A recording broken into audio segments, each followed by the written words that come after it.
कि जिस तरीके से मूव ना ही सिर्फ इक्विटी मार्केट्स बल्कि गोल्ड और चांदी में भी हम देख रहे हैं कि ज़बरदस्त तेज़ी है। ऐसे में एज एन इन्वेस्टर थोड़ा सा ये ज़रूर लगता है कि अब कहाँ इन्वेस्ट करें, अब कहाँ पे हैं मौके।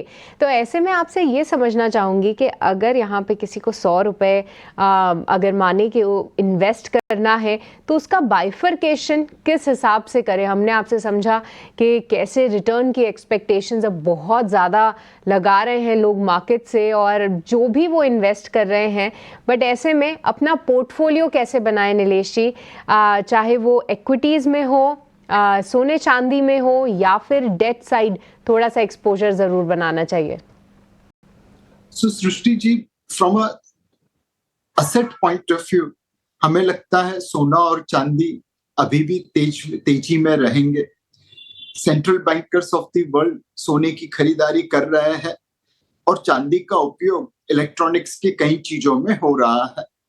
ये दोनों चीजें सोने और चांदी को सपोर्ट कर रही हैं। ऑलरेडी सोने में 80,000 के ऊपर रुपये में दाम हो गए हैं एंड आगे भी सोने की ये तेजी चलती रहेगी ऐसा लगता है। हमारा रिकमेंडेशन यही रहेगा कि आप सोने और चांदी में ओवरवेट रह सकते हैं। फिक्स्ड इनकम की बात करें तो हमें लगता है आने वाले 12 से 18 महीनों में ब्याज के दरों में कटौती हो सकती है। डेट एफपीआई की बाइंग मार्केट यील्ड्स को नीचे रखेगी और फेड ने जो रेट कट चालू किया है वो आज नहीं तो कल आरबीआई के लिए रूम ओपन करेगा ब्याज की दरों काटने का। तो इस वक्त डेट में सबसे लंबी मैच्योरिटी, सबसे लंबे ड्यूरेशन वाले फंड में निवेश कर सकते हैं। फिर आता है इक्विटी का सवाल।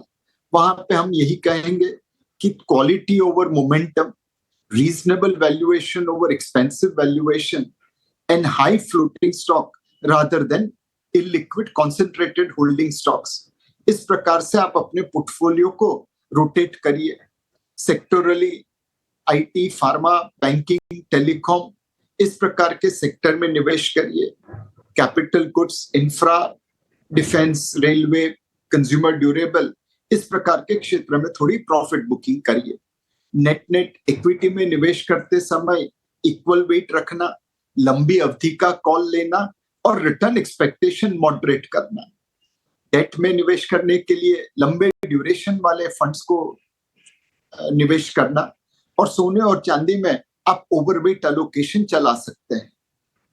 बता रहे थे कि मार्केट की एक्सपेक्टेशंस को थोड़ा सा मॉडरेट करना चाहिए और जी हाँ, लाजमी भी है क्योंकि पिछली दिवाली से लेकर इस दिवाली के आसपास की अब हम बात करें तो 40% के रिटर्न्स तो सिर्फ इंडेक्स लेवल पे ही देखने को मिले हैं। पर ऐसे में जैसा कि आप बता रहे हैं कि लंबे समय के लिए निवेश करना है और कई सारे इन्वेस्टर्स मूरत ट्रेडिंग को भी देखते हैं कि नया इन्वेस्ट करेंगे उस समय, तो ऐसे में लंबी अवधि में कौन से ऐसे सेक्टर्स हैं, कौन से ऐसे स्पेसेस हैं नीलेश जी जहां आपको लगता है कि वेल्थ क्रिएशन के बहुत अच्छे मौके हैं? सृष्टि, सेक्टर वाइज अगर हम कॉल लेते हैं तो साथ में प्रमोटर या मैनेजमेंट को नजरअंदाज नहीं करना चाहिए। एक ही सेक्टर में अच्छे प्रमोटर भी मिलेंगे और बुरे प्रमोटर भी मिलेंगे। सब्जेक्ट टू दैट हमें लगता है कि आने वाले 2-3 सालों के लिए आईटी, फार्मा, बैंकिंग, इस प्रकार के जो रीजनेबली वैल्यूड सेक्टर है उसमें निवेश के अच्छे मौके मिलेंगे। टेलीकॉम, ऑटो, सीमेंट, वो अपनी हिस्टोरिकल एवरेज से थोड़े महंगे हैं, वहां पे भी आपको मौके मिलेंगे निवेश करने के। Defence, railway, capital goods, consumer durable, ये सेक्टर में वैल्यूएशन थोड़े महंगे हैं, फेयर वैल्यू फंडामेंटल से थोड़ी आगे है, तो शायद ये sector case by case market को अंडर परफॉर्म करेंगे।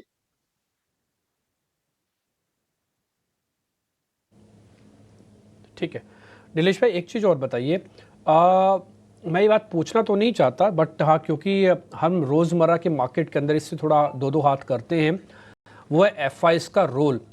एफआईज ने थोड़ा बहुत माल इंडिया में बेचा है, बीच में खबर ये आ रही थी कि चाइना की तरफ मूव कर सकते हैं। हालांकि मेरा ऐसा मानना है कि 7% जीडीपी ग्रोथ के साथ वो इंडिया में ही रहेंगे।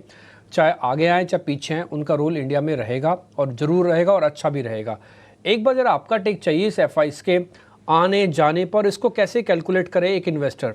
हम तो देखिए रोज़ मार्केट के अंदर बैठे रोज़ ही देख रहे हैं, लेकिन इन्वेस्टर कैसे कैलकुलेशन देखे इसको। सो डिम्पी भाई, FPI की जो निवेश भारत में है वो आज की तारीख में डेट इक्विटी मिला के $1 ट्रिलियन से ऊपर है। उनके पोर्टफोलियो में उन्होंने जो 20-25 साल पहले निवेश किया उसके ऊपर बहुत ज्यादा मुनाफा बन रहा है। बाकी मार्केट अगर देखें इमर्जिंग मार्केट साइड के ऊपर, तो वहां पे उतना मुनाफा नहीं है। ऑब्वियसली जब उन्हें प्रॉफिट बुक करना होगा तो इंडियन मार्केट ही उन्हें दिखेगी। दूसरी चीज, हमारी मार्केट दूसरे लोगों के सामने काफी अच्छी दिख रही है और इसीलिए वह महंगी भी है। फॉर एग्जाम्पल, इस वक्त चाइना की मार्केट बॉटम से कुछ 25-27% ऊपर आई है, हमारी मार्केट टॉप से कुछ 4-5% नीचे आई है। लेकिन इतनी रैली के बाद चाइनीज मार्केट सितंबर 2007 के लेवल पे ट्रेड कर रही है। दैट मीन 17 साल से वहां पे किसी निवेशक ने कुछ खास पैसा नहीं बनाया। हमारी मार्केट गिरावट के बावजूद सितंबर 24 के लेवल पे ट्रेड कर रही है। तो ये जो ग्रोथ हमने दिखाया है सालों साल, वह निवेशक को विश्वास दिलाता रहेगा। दूसरी चीज है, लोग फ्यूचर देख के निवेश करते हैं। अब पिछले 10 साल की चाइनीज अर्निंग पर शेयर देखे CSI 300 इंडेक्स की, तो रेनमिनबी टर्म्स में वो 10% ग्रो हुई है। सालाना ऑलमोस्ट सिंपल कैलकुलेशन 1%। उसी समय में निफ्टी 50 की अर्निंग पर शेयर रूपी टर्म्स में 166% ग्रो हुई है। कहां 10% रेनमिनबी, कहां 166% रूपी टर्म्स। तो ये जो अर्निंग्स ग्रोथ है हमारी, वह FPI को सोचने के लिए मजबूर करेगा कि P रेशो पे तो यस इंडिया महंगा लगता है चाइना के सामने, but price to earnings growth के रूप में देखें तो इंडिया सस्ता दिखता है। एक साल के लिए हम दुनिया की महंगी इमर्जिंग मार्केट है, 5 साल का व्यू ले लो तो हम दुनिया की सबसे सस्ती इमर्जिंग मार्केट है। एंड फाइनली जो सबसे महत्वपूर्ण चीज है FPIs के लिए, वो है गवर्नेंस। चाइना एक ऐसी कंट्री है जहां उनके पिछले फॉरेन मिनिस्टर, पिछले डिफेंस मिनिस्टर कहां गए किसी को पता नहीं है। इंटरपोल के चीफ चाइना गए थे, वही जेल में चले गए। अब इस माहौल में लोग गवर्नेंस के ऊपर कितना विश्वास रखेंगे। तो यस, एक ट्रेड पॉइंट ऑफ व्यू लोग इंडिया बेच के चाइना में शायद निवेश करने की सोच रहे हैं, लेकिन सुबह का भूला शाम को घर जरूर लौट आएगा।